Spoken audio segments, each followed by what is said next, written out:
Hey, welcome back. This is Ian from Cooking Addiction. We are going to be making a summer corn chowder today. Beautiful summer corn, bacon, Cajun Trinity, amazing, amazing stuff.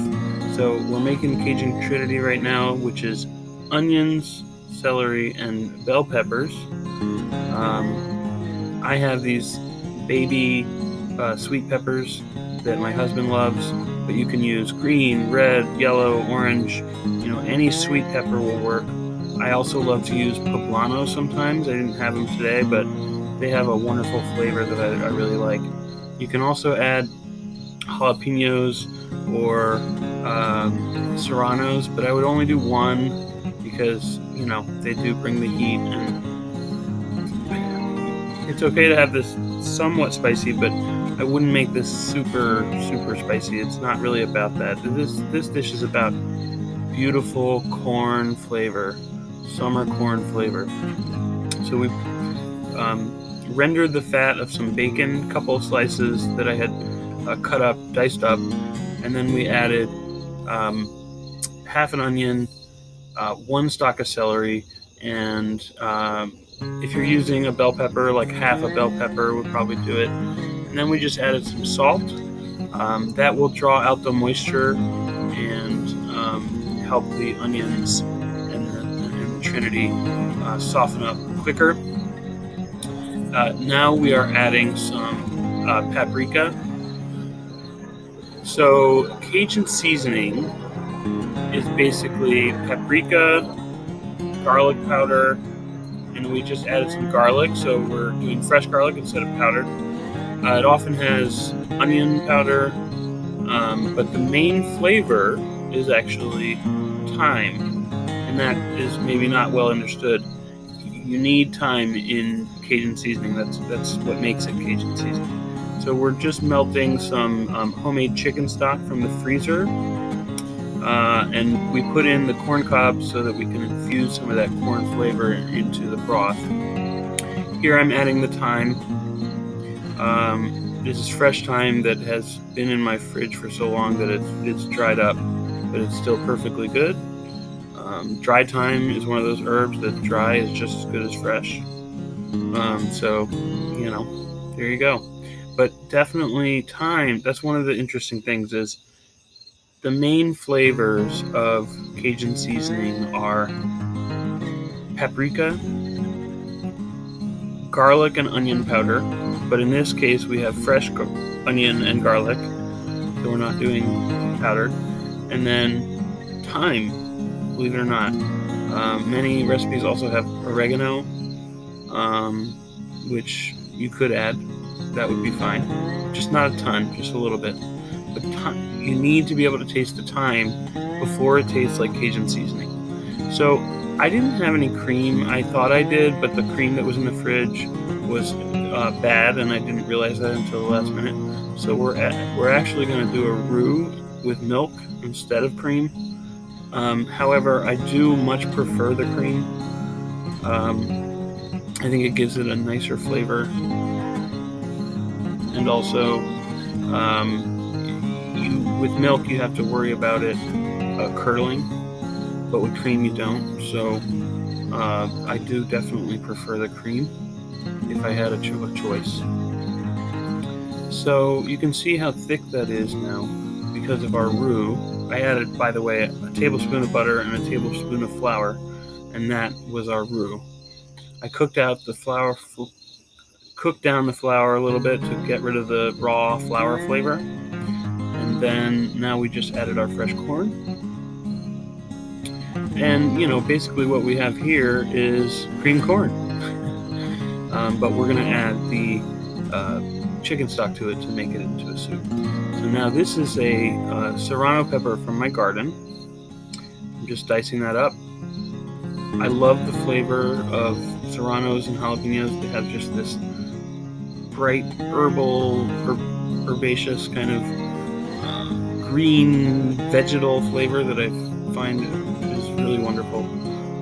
But also they bring a little bit of heat. So So this is my chicken stock that I've been stewing with the corn cobs to get that corn flavor in there. Now you can add as much or as little as you want, depending on how thick you want it.